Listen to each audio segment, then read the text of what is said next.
Have you ever seen a man risk his reputation to protect the very boss who once humiliated him? That night, a single father carried his drunk employer out of danger, and what she did the next morning left everyone speechless. This is not just a story about rescue. It's about redemption, dignity, and the quiet power of kindness. Before we go on, allow me to wish you peace and good health.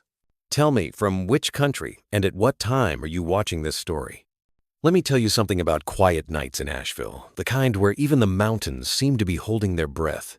On nights like that, the world feels smaller, and every sound carries a story. For Elliot Hart, those stories usually ended with his 8-year-old daughter's laughter drifting down the hallway and the soft hum of the fridge keeping time in their modest apartment. He'd just finished cleaning the dinner plates when his phone buzzed again.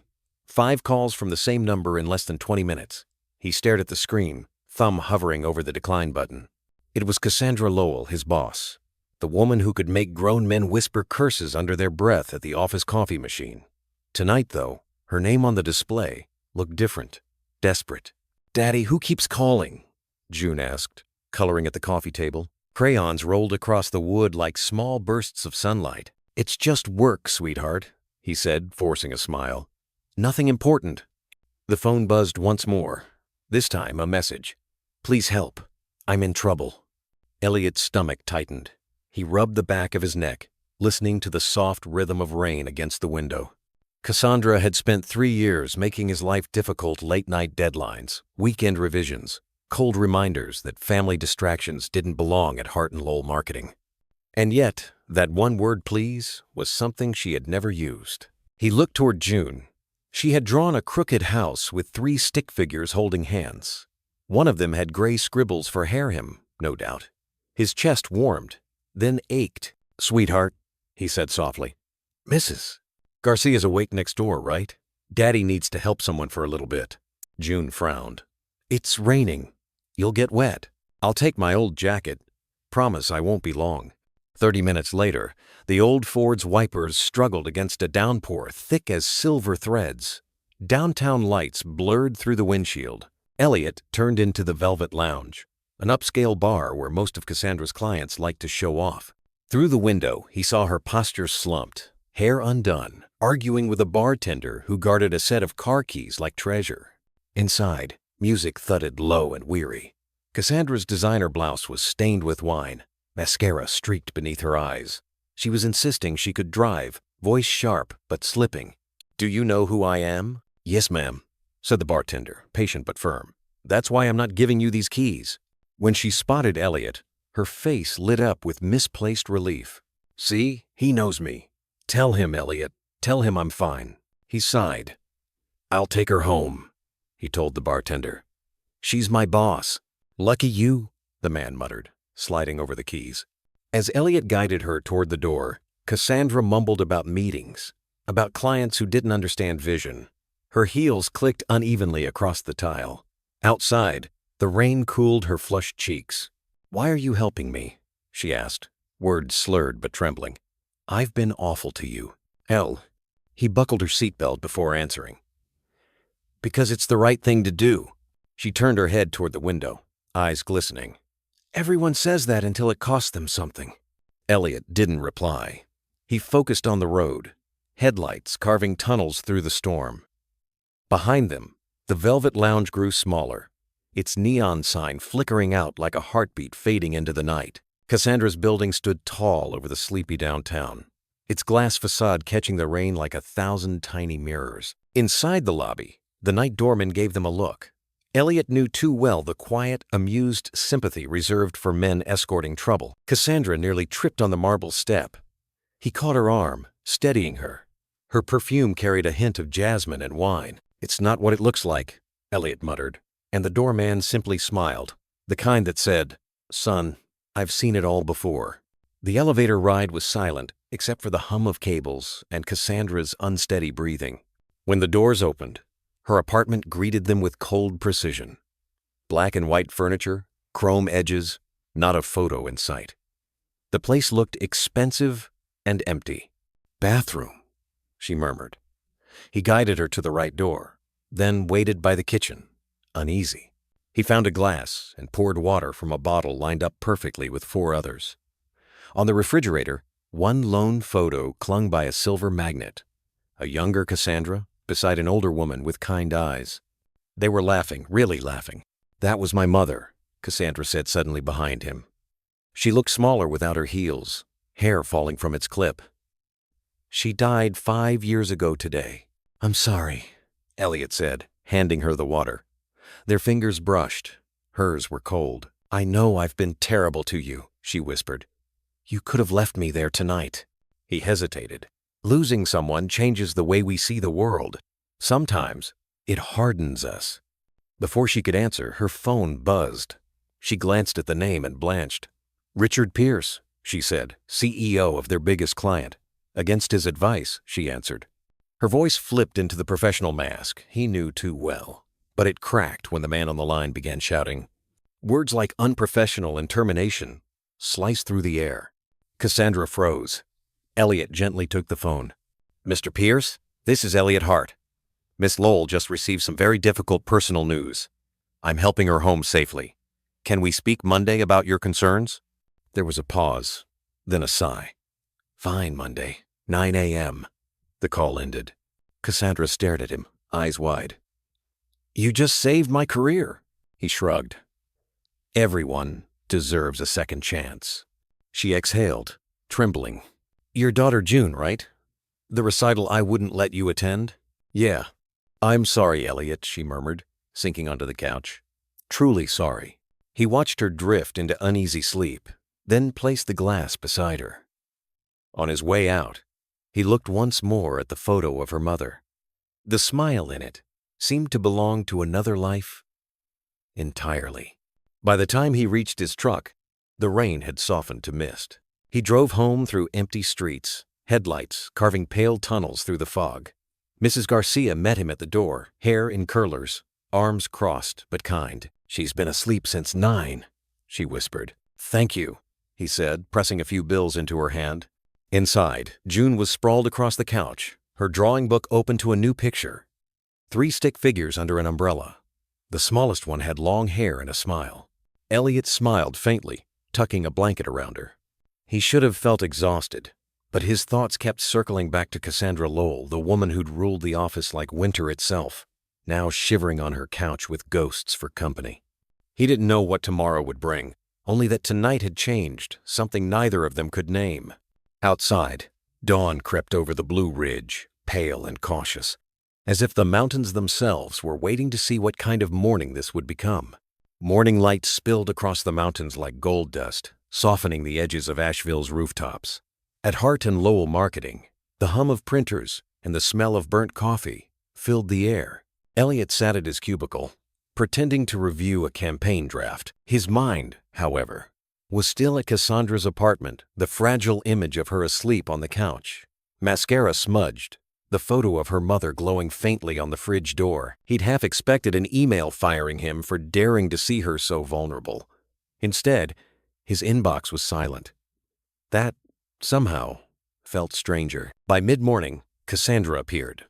No entourage, no thundercloud of perfume and clipped heels, just her sunglasses hiding whatever the mirror had told her. She crossed the floor, every head turning, and disappeared into her office without a word. Elliot exhaled. He tried to focus on the new client presentation. Richard Pierce would be there Monday, and their entire contract hung on whether Cassandra could appear sane and sober. He still wasn't sure why he had defended her. Maybe it was June's drawing of 3 people under one umbrella. Maybe it was the quiet way Cassandra had said, "I'm sorry." When lunchtime came, the office cafeteria buzzed with whispers. "Did you hear? The boss showed up early," someone murmured. "She even smiled at the receptionist." Elliot smiled to himself, not ready to believe in miracles. That evening, when he picked up June from school, the sky had already turned a soft violet. She held out a paper star she'd made in art class. "For Miss Lowell," she said shyly. "The lady you helped." He hesitated. "She might not want—" "Everyone likes stars," June insisted. "They help people find their way home." Later that night, Cassandra sat alone at her dining table, the untouched salad beside her. She stared at her reflection in the window, same sharp cheekbones, same tired eyes. Her phone glowed with a single unread message from Elliot. "Just checking that you're okay. The client meeting's confirmed for Monday. I'll handle the visuals if you need time." For a moment, she almost deleted it. Then, without thinking, she typed back, "Thank you, Elliot. I'm fine." Her finger hovered, and then she added, "Really?" Across town, Elliot's phone buzzed. He read the message twice, unsure why it felt like the first crack of spring after a long frost. The next day came and went uneventfully until Friday night, when Cassandra called him again. The call came just as Elliot was tucking June into bed. Her lamp glowed soft amber, the smell of lavender lotion drifting through the room. He almost didn't answer. He'd promised himself a quiet weekend, no late-night emergencies, no work drama. But something in the tone of Cassandra's voice, the faint tremor beneath her words, pushed past his hesitation. "Elliot," she said, barely above a whisper, "I know it's late. Could you talk for a minute?" He stepped into the hallway, closing June's door gently. "Is everything all right?" A pause. Then, "I thought it would be, but it's not. My mother's things, her box of letters, I couldn't find it tonight. I remembered you saying everyone deserves a second chance, and I realized I haven't given myself one." Her voice cracked at the edges, stripped of the authority it once carried. He leaned against the wall, listening to the rain starting up again outside. "Cassandra, grief's a strange thing. It comes back when you think you've outrun it. Maybe it's not about finding the box. Maybe it's about being ready to open it." Silence on the other end, then a quiet laugh. Small and sad. "You talk like someone twice your age. Single dads grow old fast," he said. That drew a breath of warmth from her, something that almost sounded like a smile. When the line went quiet again, Elliot said softly, "You're not alone in this, you know." After they hung up, Cassandra sat by her window, watching raindrops race down the glass. The city lights blurred into gold and gray streaks. For the first time in years, she didn't pour another drink. Instead, she opened her laptop and searched her emails until she found one she had ignored months ago, a message from a grief support group at St. Mary's Church. The meeting was Sunday afternoon. She hit register before she could talk herself out of it. Sunday came, bright and cold. Cassandra parked across from the old brick church, nerves fluttering. Inside, folding chairs formed a loose circle. A gray-haired woman with kind eyes handed her a cup of coffee and said, "You're welcome here, honey." The warmth of the words nearly undid her. She hadn't heard anyone call her honey since her mother. Across town, Elliot was helping June with her school project.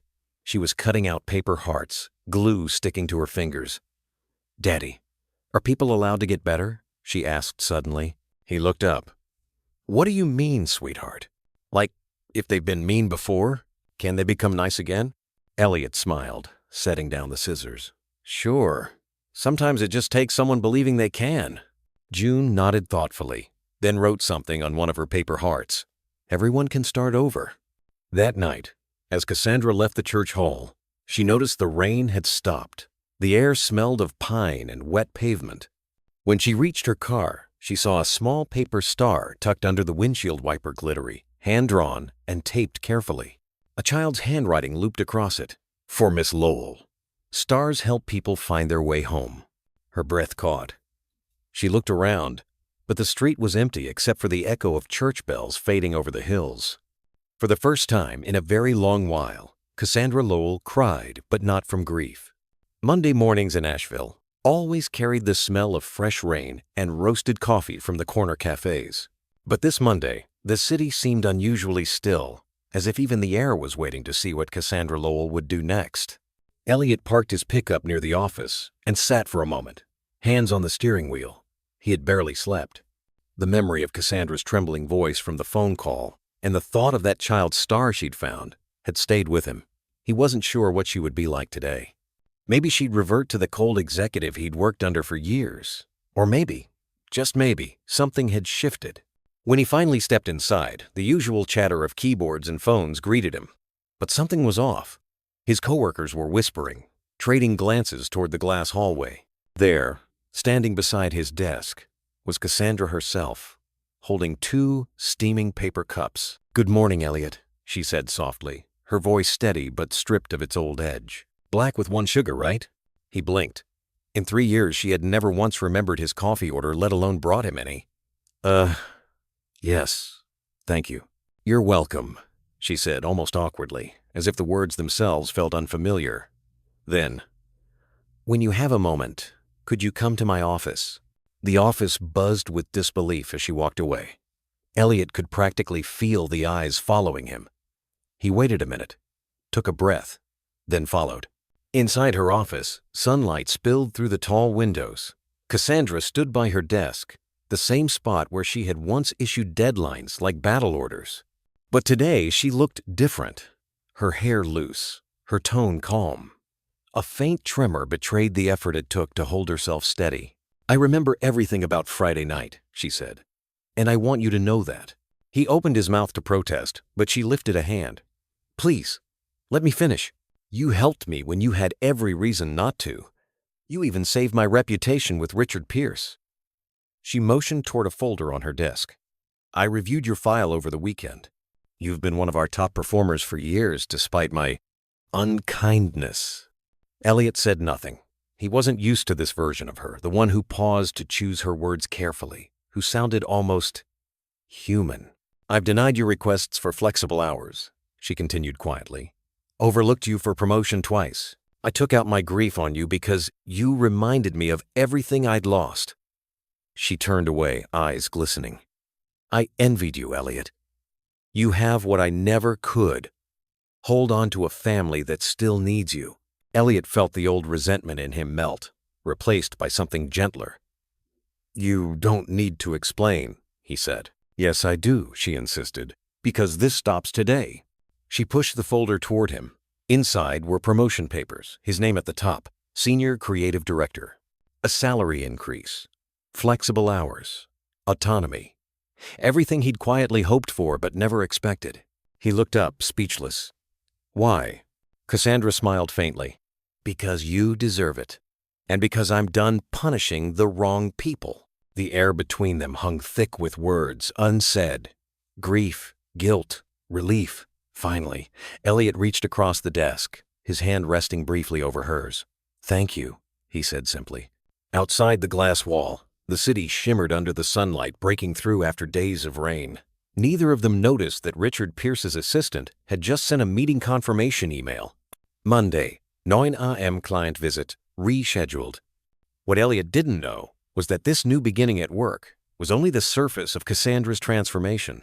Somewhere deep inside, a door she'd kept locked for 5 years had started to open. Cassandra stared out the window long after Elliot left her office. Below, the streets glistened with puddles, the reflection of a slow-moving bus rippling over them. Her reflection looked back at her, composed, capable, but no longer unfeeling. She thought of the woman in the photograph on her refrigerator, her mother's kind eyes, the way she used to hum while making soup on rainy nights.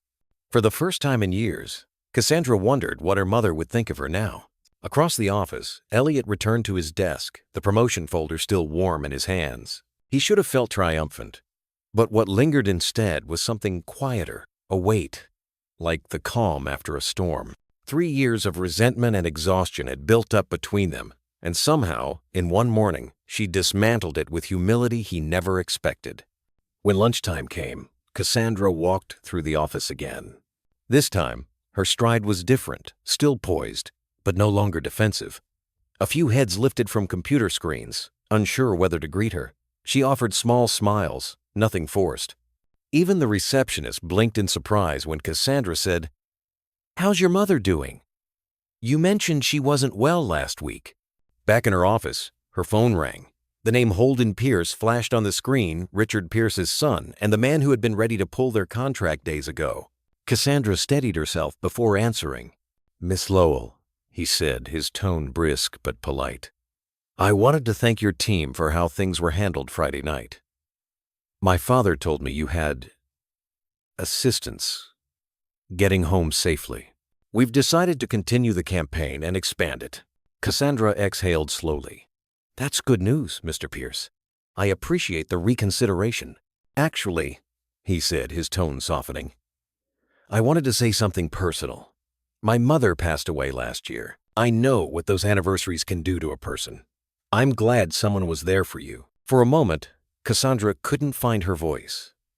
"Thank you," she said finally, "for understanding." After the call, she sat still for a long time, tracing the edge of her coffee cup. The world was filled with quiet kindnesses.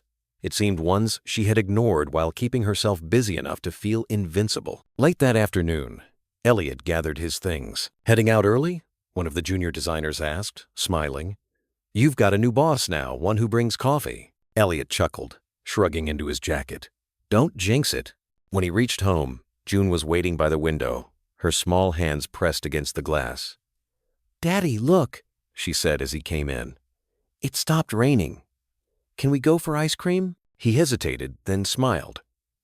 "Yeah, why not?" They walked down the quiet street toward the corner parlor. The air smelled of wet asphalt and sugar cones. As June skipped ahead, Elliot's phone buzzed a message from Cassandra. "I meant what I said today. Things will be different." He typed back, "Then it's already working." That night, Cassandra sat on her couch, the same one where she'd once fallen asleep in tears. The lights were dim, her laptop open to the company's quarterly report, but her focus drifted. On the table lay June's glittery paper star. She picked it up carefully, tracing the glue lines with her fingertip. "Stars help people find their way home." The words struck deeper than she expected. For years, she had told herself home was a luxury she no longer needed. But now, in the quiet of her apartment, she realized maybe she'd just been too afraid to look for it. Outside, the first hints of sunset painted the skyline a soft orange. Cassandra stood by the window, the paper star glowing in her hand like a promise she hadn't known she'd made. The following week passed quietly, like the hush after a storm. The mountains wore a golden haze, the air thick with the scent of falling leaves and wood smoke from distant chimneys. Asheville was easing toward November, and the Blue Ridge looked almost tender in the morning light. Elliot walked into the office balancing a paper bag of donuts and 2 coffees. Cassandra had been different all week, less icy, more present. It startled everyone at first, but after a few days, the surprise softened into cautious admiration. She listened during meetings, even asked for opinions. It wasn't the old Cassandra who commanded a room. It was someone learning to share it. He placed one of the coffees on her desk. "Fuel for the morning." She looked up, startled. "You didn't have to." He smiled. "Consider it a return favor." Her lips curved slightly, the ghost of a laugh, flickering. "Then I'll take it as progress." The day moved easily. The team prepared for the new campaign presentation with Holden Pierce, and Cassandra handled it with quiet grace. When she spoke, her voice carried not authority, but calm. Even Pierce seemed impressed on the video call. That evening, after the office emptied, Cassandra sat staring at the paper star still pinned to her corkboard. The city outside glowed orange and blue. Something stirred in her, a need to connect beyond spreadsheets and reports. She picked up her phone, hesitating, then dialed Elliot's number. "Elliot, are you home?" "Just about." "Everything okay?" "Yes," she said quickly, then laughed at herself. "Actually, I was wondering, how's June? Is she feeling better after that cold?" He chuckled. "You remembered." "I'm learning," Cassandra said softly. Then, after a pause, "Would it be strange if I stopped by? I made too much chicken soup tonight." Elliot hesitated, looking at the half-finished dinner on his stove, mac and cheese again. "June would love that," he said finally. Half an hour later, Cassandra stood in front of the modest apartment, clutching a container of steaming soup. She looked strangely out of place among the worn bricks and potted plants, her hair loose, her perfume faint under the scent of autumn rain. When Elliot opened the door, June peeked out from behind him, her eyes wide. "Miss Lowell?" "Hi, sweetheart," Cassandra said, crouching a little. "I brought something your dad can't possibly ruin for dinner." June giggled, stepping closer. "Is it soup?" "Homemade," Cassandra replied. "My mom's recipe." The girl accepted the container with both hands, as if it were a treasure. "Daddy says good soup fixes everything." Cassandra smiled faintly. "Your daddy sounds wise." Elliot cleared his throat, amused. "Come on in. We were just arguing about which movie to watch." The apartment was small, but warm children's drawings on the wall, the faint hum of a laundry machine. Cassandra glanced around, taking it all in. There were things money couldn't buy. The gentle clutter of love, the smell of home. As the soup simmered on the stove, June chatted nonstop about her school art project and how she wanted to make stars for everyone in the office. Cassandra listened, laughing more than she had in years. The sound surprised her. It didn't feel forced. When dinner was ready, she and Elliot sat opposite each other, while June slurped noodles happily between them. The moment felt almost ordinary, and yet extraordinary in its simplicity. Cassandra glanced at the girl and said softly, "June, would you like to know a secret?" June nodded eagerly. "This soup used to be my mom's way of saying sorry. Whenever we fought, she'd make it the next day." June tilted her head. "So, this is your way of saying sorry to Daddy?" Cassandra froze. Elliot looked down, hiding a smile. "Yes," Cassandra admitted quietly. "I think it is." The room was quiet for a beat after June's innocent question. Cassandra's fingers tightened around her spoon, and then, unexpectedly, she laughed. Not a polished, corporate laugh, but a real one that rose from somewhere tender. "Yes," she said, meeting Elliot's eyes across the table.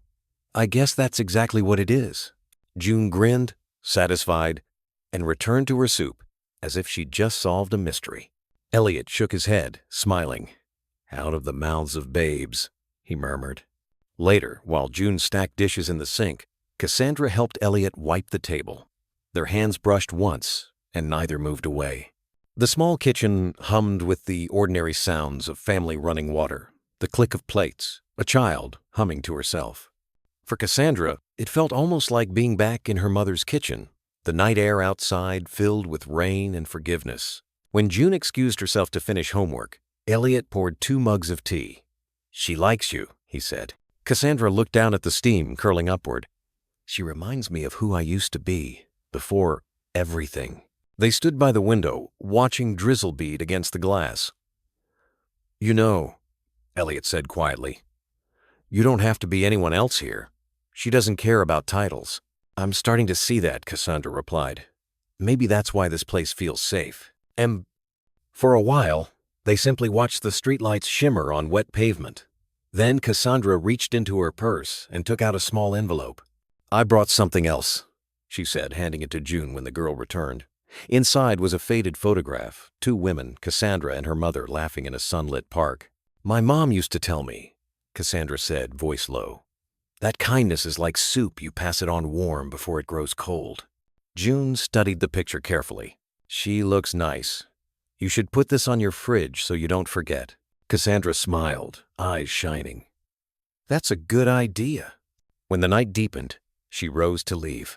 At the doorway, June wrapped her arms around Cassandra's waist in a quick, spontaneous hug. For a moment, Cassandra froze and then returned it gently, resting her chin on the girl's soft hair. "Thank you for the soup," June whispered, "and for not being scary anymore." Cassandra laughed through the sudden sting of tears. "I'll try to keep it that way." Elliot walked her to the car. The rain had stopped. Mist drifted between the street lamps.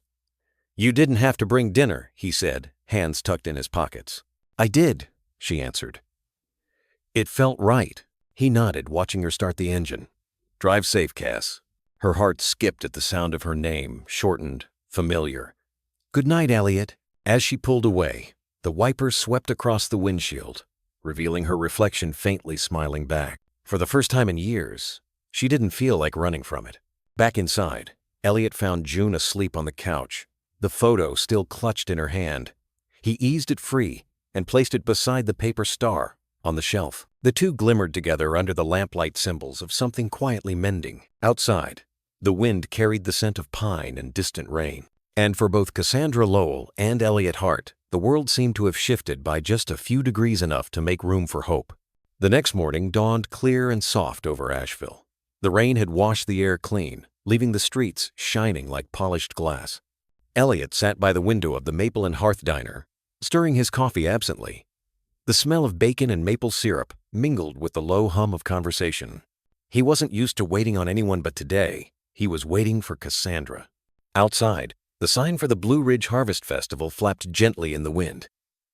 He remembered June's excitement about the lanterns, how she wanted him to promise they'd go. He had promised, though part of him still wasn't sure whether Cassandra's change was more than a passing storm. The diner's bell jingled, and there she was, Cassandra Lowell, looking almost ordinary in jeans. a tan coat, and a faint uncertainty in her eyes. No bodyguards, no briefcase, just her. "Hope I'm not late," she said, sliding into the booth opposite him. "Right on time," Elliot replied. He gestured to the waitress, who approached with a smile.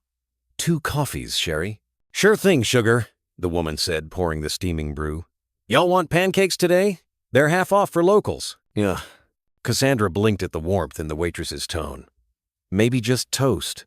"Thank you," Sherry winked. "Toast for the lady. I'll bring the good kind." She turned, calling over her shoulder. "Put some heart in it, Hank."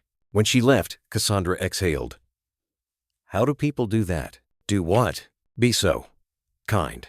Like it's nothing. Elliot leaned back, smiling slightly. It's not nothing. It's habit. Around here, we take care of each other. Her gaze fell to the table. I used to think that kind of kindness was weakness. He studied her face. No makeup this time, no mask. And now, she said softly, I think it's the only thing that's ever really mattered. They sat in quiet for a while, the murmur of the diner wrapping around them. Through the window, an old couple shared a plate of pancakes, laughing at something small. Cassandra followed Elliot's eyes to them. They've probably had that same booth for 20 years, she said. Maybe more, he replied. When you find something worth keeping, you hold on tight. Their coffees arrived. She took a sip, wincing a little. Still too hot. Give it a minute, he said. Good things take time. That made her smile, an unguarded, genuine curve that softened her whole face. You always sound like you're quoting your grandmother. She did most of my raising, Elliot said. Guess her voice stuck. Cassandra looked at him for a long moment. Elliot, I came today to say something. He nodded, waiting. I owe you more than a thank you. You showed me what decency looks like, and I realized how far I drifted from it. She looked down, fiddling with her napkin. I used to think control kept me safe, but maybe it just kept me lonely. He wanted to say something, but the words stayed caught behind his teeth. Before he could find them, the diner door jingled again, and a burst of laughter filled the room. June, running in with Mrs. Langford, her retired neighbor who adored the diner's pancakes. Daddy, June exclaimed, sliding into the booth beside him. Miss Lowell, Cassandra blinked, surprised. Well, this is, unexpected. June grinned. I told Mrs. Langford we'd probably find you here. You always say people come here when they need a good breakfast or a good talk. Cassandra laughed, shaking her head. Smart girl? June pulled a folded paper from her backpack. It was a drawing 3 figures beneath a red umbrella, this time surrounded by little yellow stars. For you, she said, handing it over. So you don't get wet anymore. Cassandra's throat tightened. Thank you, sweetheart, she whispered. Elliot watched the exchange, something tender moving behind his calm eyes. The 3 of them sat there under the diner's golden light, the smell of toast and cinnamon filling the space between words. Outside, the festival banner fluttered again. Cassandra noticed it this time and smiled faintly. Maybe I'll see you both there this weekend. Elliot raised an eyebrow. You? At a harvest festival? Why not? She said. Seems like a good place to practice being human again. The bell jingled as another customer entered, and the sound seemed to seal her words like a quiet promise. Sherry came by with a fresh pot of coffee, setting down another round with a knowing grin. Refills for the table of miracles, she said. Y'all look like a Hallmark movie in the making. Cassandra flushed, half laughing. Elliot thanked the waitress, then turned back to her. She's not wrong, he said. Something's different about today. Cassandra traced the rim of her mug with her finger. I've been thinking about what you said the night you helped me home. Everyone deserves a second chance. It sounded so simple then, but I didn't realize how hard it is to actually live it. Elliot studied her quietly. You don't fix years of hurt overnight. You just keep showing up. She nodded. Then this is me showing up. The diner door opened again, letting in a rush of cold air and the faint scent of rain. Sherry called, Careful, folks. Floor's slick. A man in a baseball cap tipped his hat to Cassandra as he passed. She smiled back instinctively. It felt strange and good. June had finished her pancakes and was coloring on a napkin, humming to herself. Mrs. Langford chatted with Sherry at the counter, trading gossip about church bake sales. Cassandra found herself watching them all with quiet wonder. This place feels like another world, she murmured. It's just a diner, Elliot said, smiling. No, she said, shaking her head. It's what I forgot life could feel like. Ordinary and good. Elliot's gaze softened. You could stay a while, you know. Nobody's in a hurry here. She sipped her coffee, pretending to think. Maybe I will. For the toast, of course. He laughed. Of course. When they finally stepped outside, the clouds were breaking apart, patches of blue spilling through. The air smelled faintly of cinnamon and wet pavement. June ran ahead to stomp in puddles, her laughter echoing off the brick walls. Cassandra walked beside Elliot, her hands tucked into her coat pockets. Do you ever think about how one small moment can change everything? She asked. He glanced at her. I do now, Em. They paused by the poster fluttering on the lamppost Blue Ridge Harvest Festival this weekend. The paper rippled in the breeze, bright against the gray sky. Cassandra's reflection shimmered faintly on its surface. I might go, she said, half to herself. Seems like something my mother would have loved. Elliot smiled. We'll be there. June's been planning her outfit since last week. Cassandra looked at him. Sunlight, catching her eyes. Then maybe I'll see you both. He nodded. You know where to find us. They stood for a moment in comfortable silence, the hum of the diner fading behind them. Across the street, the mountains loomed blue and quiet, their peaks softened by mist. It felt like the world was holding its breath again, waiting for something gentle and new to begin. As Cassandra walked toward her car, June called after her, waving the crayon drawing high. Don't forget your umbrella, Miss Lowell. Cassandra turned, smiling. I won't. Oh. She climbed into the driver's seat, setting the paper carefully on the dashboard. The figures beneath the red umbrella seemed to glow in the light. She traced the edges with her fingertip and whispered, No one gets wet alone. Outside, the wind rustled through the maples, carrying the faint laughter of a child and the promise of another chance. Saturday arrived, dressed in gold. The Blue Ridge Mountains shimmered under a wide autumn sky, their slopes painted in amber, rust, and honey. Main Street was alive with music and the smell of caramel apples. Handmade quilts fluttered from stalls. Children carried paper lanterns shaped like pumpkins, and an old brass band played Take Me Home, Country Roads near the courthouse steps. Elliot and June arrived early, bundled in flannel and scarves. June's small hand gripped her father's tightly as she tugged him toward the cotton candy stand. Daddy, can we get one for Miss Lowell too, just in case she really comes? He smiled, kneeling to fix her scarf. Let's see if she shows up first, kiddo. Don't jinx it. She'll come, June said with certainty. You'll see. By noon, the square was crowded. Elliot chatted with a few neighbors, grateful for the easy rhythm of small-town life, the greetings, the slow pace, the sense that everyone had known each other forever. Yet his eyes kept drifting toward the edge of the square, half expecting, half doubting. And then there she was, Cassandra Lowell, standing near the gazebo, her auburn hair glinting in the sunlight, a soft wool coat buttoned neatly over her dress. No trace of the executive armor remained. She held a cup of cider, looking a little uncertain, as if she were still learning how to belong. June spotted her first. Miss Lowell, she shouted, darting through the crowd before Elliot could stop her. Cassandra turned just in time to catch the girl's hug. She laughed a real laugh, bright and startled. Well, you were right, she said, crouching to June's level. It is beautiful here. Elliot caught up, slightly out of breath. Didn't expect you to actually make it. Neither did I, she admitted. But your daughter's enthusiasm is persuasive. They walked together through the festival, stopping at booths, selling honey jars and pumpkin pies. Cassandra bought June a small wooden bracelet carved with stars. For your collection, she said. So you can keep making wishes. June slipped it on proudly. Daddy says wishes only work if you believe them. Cassandra smiled softly. Then I'll start believing too. They wandered past the apple bobbing contest, laughing as June cheered on the participants. The air was full of cinnamon, fiddle music, and the rustle of leaves. Elliot noticed the way Cassandra slowed down to watch families dancing under the bunting. Her eyes distant, but no longer sad. Reminds me of summers in Boone, she said quietly. My mom and I used to dance at fairs like this. She always said festivals were how small towns told the world they were alive. Elliot looked at her, realizing this was the first time she'd spoken of her mother without flinching. She'd probably like it that you came today. I hope so, Cassandra murmured. I think I came because of her. A soft wind stirred, sending leaves spinning around their feet. The brass band shifted to a waltz. Nearby, couples began to dance, old and young, arms linked, faces glowing. June tugged Cassandra's sleeve. "Dance with Daddy." Cassandra's eyes widened. "Oh, I don't—" But Elliot extended his hand, grinning. "You heard the boss." She hesitated, then placed her hand in his. The world seemed to quiet as they stepped into the circle of dancers. Her movements were cautious at first, but Elliot's easy rhythm guided her.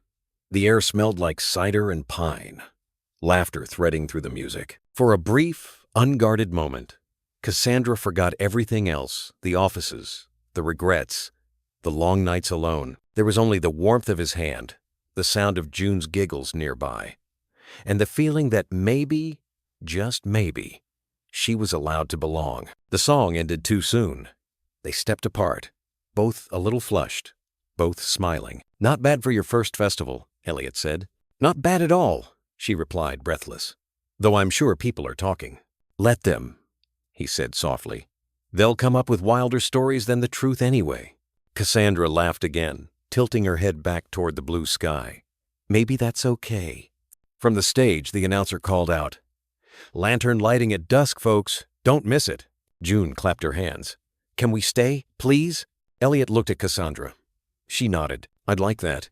As the day stretched into golden afternoon, the three of them lingered together, 3 lives, once miles apart, now slowly orbiting closer under the gentle pull of forgiveness. By the time dusk began to settle over Asheville, the festival square had transformed. Strings of lanterns glowed like constellations, swaying gently in the cool mountain breeze. Children ran in circles with paper lights shaped like stars and pumpkins, their laughter echoing between the stalls. The scent of cinnamon, pine, and roasted corn filled the air. Elliot stood near the cider booth, his jacket draped over one arm, watching June chase fireflies. Cassandra lingered beside him, a cup of warm cocoa between her hands. Her cheeks were flushed from the cold, and a few loose strands of hair glowed copper in the lantern light. "It's been a long time since I've felt this," she said quietly. He glanced at her. "This? Peaceful," she answered, almost shyly. "Like I don't have to earn the right to breathe." Elliot smiled faintly. "That's the festival effect.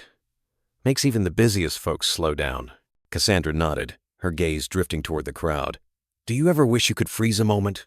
Just stop everything right here before life moves on again?"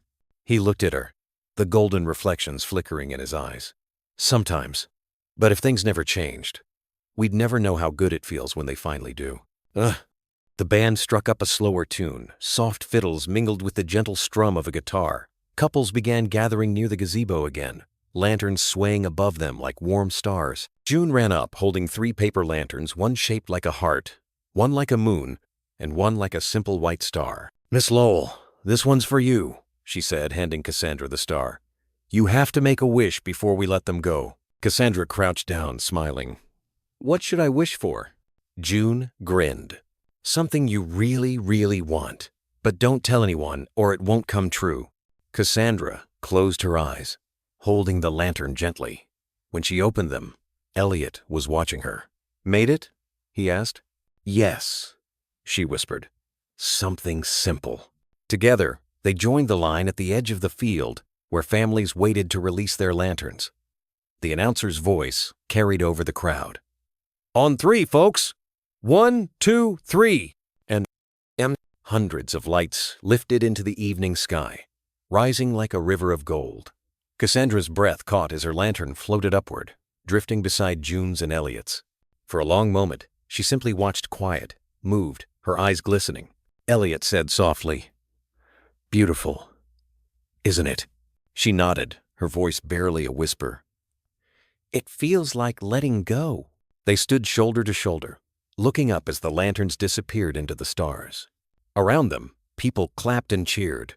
But for Cassandra, everything seemed to slow: the laughter, the music, the night itself.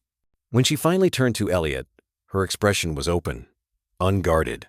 "I never thanked you properly for that night, for all of this." He met her gaze, steady and warm. "You don't need to." "I do," she said, "because if you hadn't shown up, I'd still be hiding behind the woman I pretended to be. He hesitated, then reached out, brushing his fingers against hers. And if you hadn't called, I might have forgotten that kindness still matters. For a heartbeat, they stood like that, two people whose lives had collided by accident, now tethered by something far more deliberate. June ran back, breaking the moment with a shout. "Daddy! Miss Lowell! Look, our lanterns are still together!" They looked up. 3 small lights drifted side by side, climbing higher into the dark. Cassandra smiled through the tightness in her chest. "Guess the stars know what they're doing." Elliot laughed quietly. "Seems like they do." As the festival wound down, the crowd began to thin. The band played one last tune, a gentle lullaby. Cassandra looked around, memorizing every detail. The glow on June's face, the hum of laughter, the way Elliot's hand felt when it brushed hers. Something inside her shifted again, small but certain. For the first time since her mother's death, she wasn't haunted by what she'd lost. She was grateful for what she'd found. As they walked toward the parking lot, the lanterns above still shimmered in the fading night. Cassandra looked back one last time and whispered to herself, "Everyone deserves a second chance." And this time, she believed it. The days after the festival carried a quiet sweetness, like the lingering scent of apples and smoke that hung in the Asheville air. The leaves along the ridge had begun to fall faster now, carpeting the streets in amber. Life, it seemed, was gently turning its page. Cassandra found herself humming while making coffee one morning, a habit she hadn't had in years. The paper star from June hung on her refrigerator beside a new photograph she'd printed at the office. The 3 of them at the Harvest Festival, lanterns glowing behind them. Her apartment, once all steel and white marble, now bore traces of warmth she hadn't noticed slipping in. A woven throw draped over the couch, a vase of late chrysanthemums, a half-finished children's book manuscript Elliot had given her to review for feedback. She smiled, shaking her head. "What have you done to me, Mark Reynolds?" That afternoon, Elliot texted her. "Elliot, you've been quiet. Everything okay?" Cassandra. "Working. Trying not to burn dinner this time." Elliot. "Need backup?" Cassandra. "Backup accepted. Bring dessert." By 7, there was a knock at her door. When she opened it, Elliot stood there with a grocery bag in one hand and that lopsided grin that had started to undo her defenses. "Apple pie. Store. Bought. Don't judge. Judgment suspended," she said, stepping aside to let him in. The apartment smelled faintly of rosemary and chicken. "You've been cooking," he said, surprised. "Barely," she admitted. "But I figured if your daughter can make stars, I can at least make dinner." They ate at the small dining table near the window. The city lights glittered below like distant candles. Conversation flowed easily about work, about June's upcoming school play, about small things that somehow felt big because they were shared. At one point, Elliot set his fork down and said quietly, "You seem lighter?" Cassandra tilted her head. "Is that your polite way of saying I was insufferable before?" He chuckled. "Let's call it intimidating. But yes, you've changed. You laugh more. You listen. People at the office notice too." Her smile faltered. "I used to think being respected meant being feared. Respect comes easier when people can see your heart," he said simply. She looked at him, something flickering in her chest. "I spent so long hiding mine. I almost forgot what it felt like." They lingered after dinner, sharing pie straight from the tin. Outside, the wind whistled softly through the pines. For a moment, Cassandra felt utterly at peace until her phone buzzed. A name flashed across the screen she hadn't seen in years. She froze. Elliot noticed immediately. "Everything okay?" She hesitated, then showed him the screen. The contact read Elaine Whitmore, her mother's former assistant, the one who had handled her estate after her passing. "She never calls," Cassandra murmured. "Not since the funeral. Maybe you should answer," Elliot said gently. Cassandra took a breath and picked up. "Elaine?" "Cassandra, dear," came the older woman's voice, tremulous but warm. "I didn't mean to intrude. I just found something while sorting through some of your mother's old boxes. I thought you should have it. What is it?" "A letter," Elaine said, "dated a week before she passed." Cassandra's heart skipped. "A letter for me?" "Yes. I can bring it by tomorrow if you're home." She hung up slowly, the sound of her mother's name echoing in her ears. Elliot watched her, his brow creased. "You okay?" She nodded faintly. "I think I'm about to hear my mother's voice again." Elliot reached across the table, his hand covering hers. "Then maybe it's time." Cassandra met his eyes. And for the first time, there was no fear, only the tremor of something deep, something alive. The night wind brushed against the window, and the city outside seemed to still. Somewhere, a new chapter was waiting to open. The next morning dawned pale and still. A thin mist drifted through the Blue Ridge foothills, softening the skyline into watercolor gray. Cassandra woke early, unable to shake the restless feeling that had followed her all night.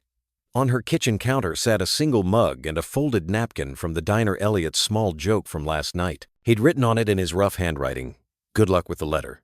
Call me if it gets heavy." By 9, a gentle knock sounded at her door. When she opened it, Elaine Whitmore stood there, older, frailer than Cassandra remembered, but with the same kind eyes. "You look so much like her," Elaine said softly, holding out a small parcel wrapped in a faded blue ribbon. "She meant for you to have this." Cassandra took it with trembling hands. "Thank you, Elaine." "Oh," the older woman squeezed her arm.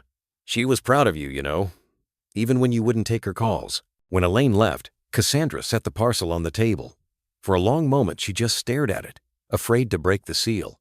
Finally, she took a deep breath and untied the ribbon. Inside was a letter, yellowed at the edges, her mother's looping handwriting instantly recognizable. "My dearest Cass, if you're reading this, it means I didn't get to tell you what I needed to in person.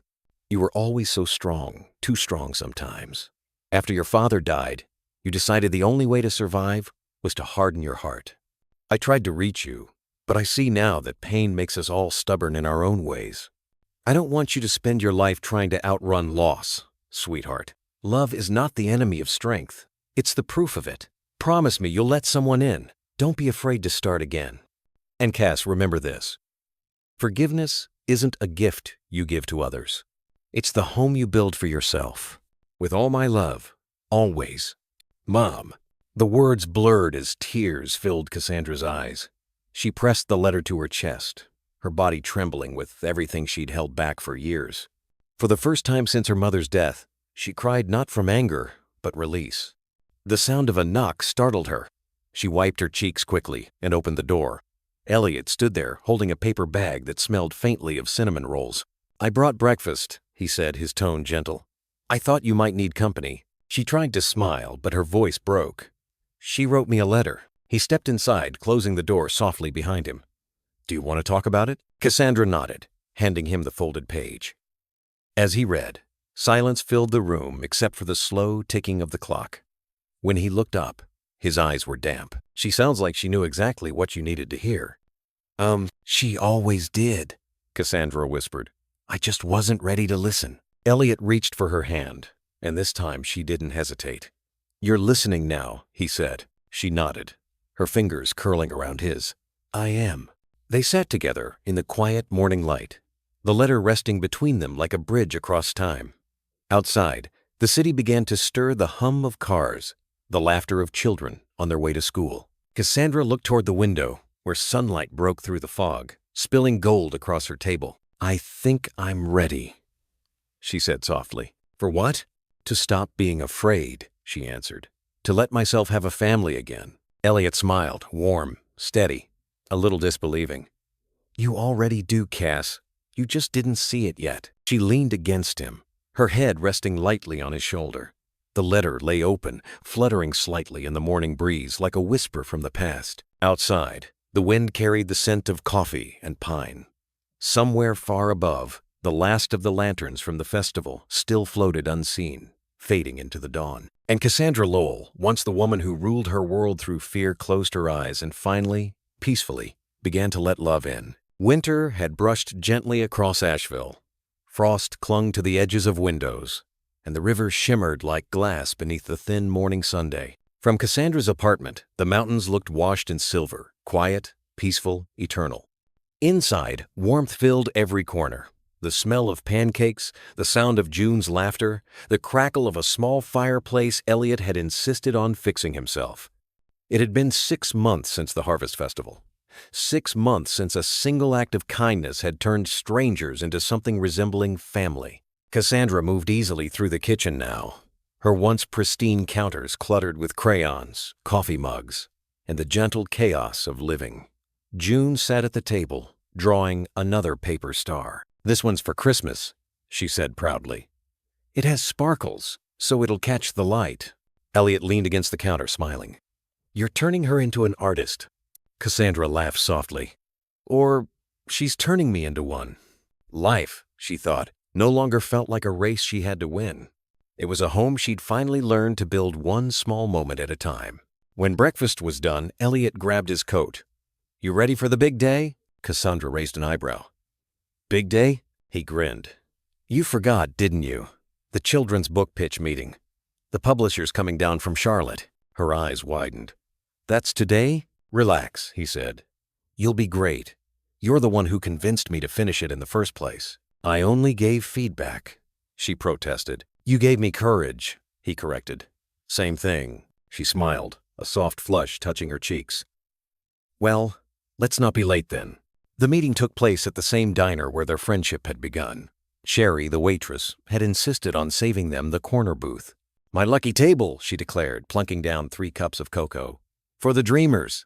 The publisher, a kind-faced woman named Gloria, listened intently as Elliot read the final pages of The Star That Found Its Way Home. Cassandra watched him, her chest tightening with quiet pride.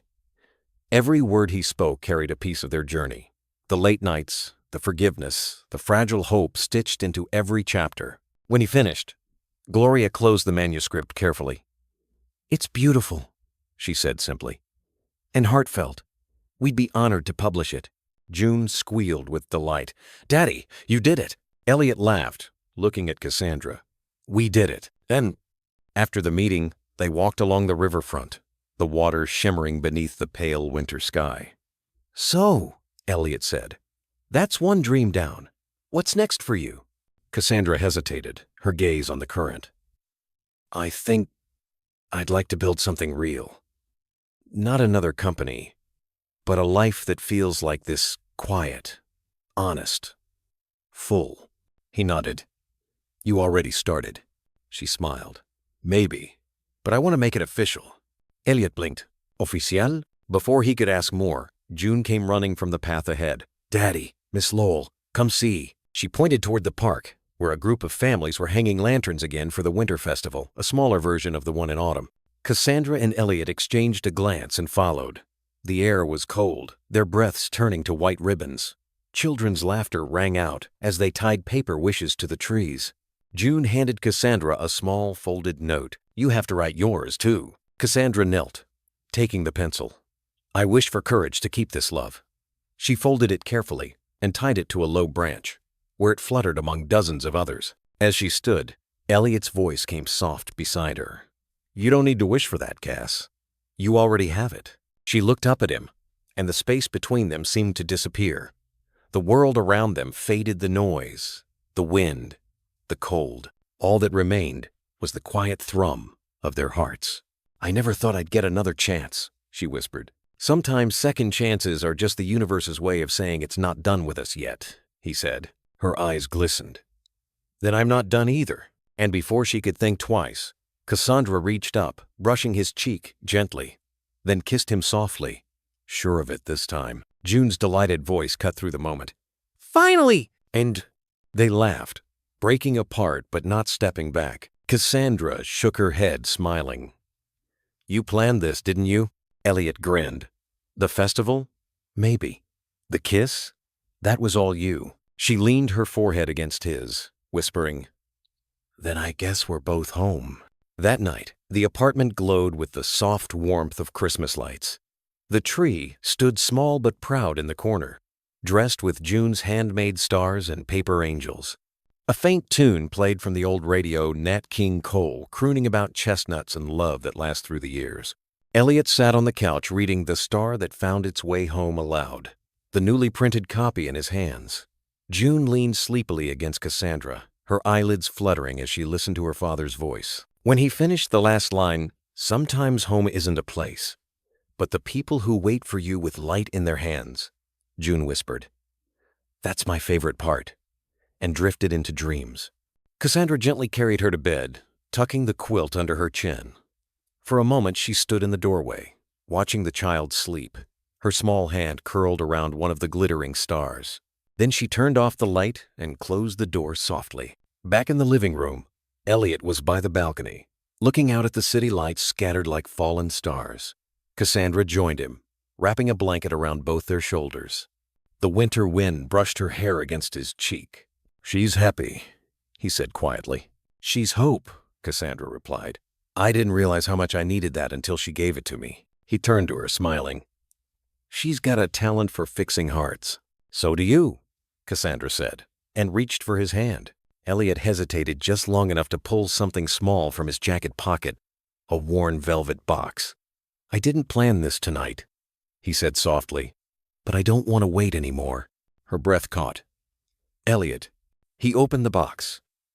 Inside was a simple gold band, modest and unassuming, the kind that carried meaning instead of diamonds. "You once said your mother believed love was the proof of strength. I think she was right, and I think she'd be proud of you, Cass." Her eyes filled before she could stop them. "You don't have to do this." "I know," he said, "but I want to. You don't need saving anymore. You just need someone who stays." Cassandra laughed through her tears. "You already are that someone," he smiled. "Then let's make it official." She nodded, trembling as he slipped the ring onto her finger. "You realize this makes me your boss and your fiancé, right?" He chuckled. "Guess I'll have to start calling you ma'am." They both laughed, the sound soft and bright against the hush of the night. The city stretched below them, silvered and still. Cassandra leaned her head on his shoulder. "You know," she said, "there was a time when I thought success was measured by what I could control. But this is better than control." "What's this?" he asked. She smiled. "Peace." Inside, the clock ticked past midnight. The fireplace flickered low, throwing light across the photo wall, her mother's picture, June's drawings, their festival lanterns, and a framed copy of the first book cover, signed "To Those Who Found Their Way Home." Elliot brushed a kiss against her forehead. "Merry Christmas, Cass." "Merry Christmas, Elliot," she whispered. Outside, snow began to fall soft, slow, forgiving. Cassandra looked up at the sky, at the endless scatter of stars beyond the clouds, and thought of her mother's letter. Forgiveness isn't a gift you give to others. It's the home you build for yourself. And as the snow gathered on the balcony rail, she realized she had built it brick by brick, kindness by kindness, heart by heart. When Elliot pulled her close, she smiled and whispered, "We found it, Mom. We're home." The city below shimmered with light, and the night carried the sound of quiet joy, the laughter of a little girl in her sleep, the hum of love that had learned to stay, and the peace of a heart finally at rest. Sometimes, life changes not with thunder but with a whisper, a knock on the door, a shared cup of coffee, or the laughter of a child who reminds us what home feels like. Cassandra's story began with guilt and loneliness, but ended with grace, a reminder that love and forgiveness can rebuild even the most broken walls. Her journey teaches us that kindness, quiet, steady, and sincere, can alter a life's course more deeply than wealth or success. Like the porch light left on through the night, a single act of compassion can guide someone back home. And for those of us who've seen many seasons, it's proof that second chances don't belong only to the young, they belong to the brave. So, dear friends, if this story warmed your heart, type 1" the comments. If you'd like to share your thoughts or what it made you remember, type 0. And may your home tonight glow with the same gentle light that love leaves behind, quiet, constant, and true.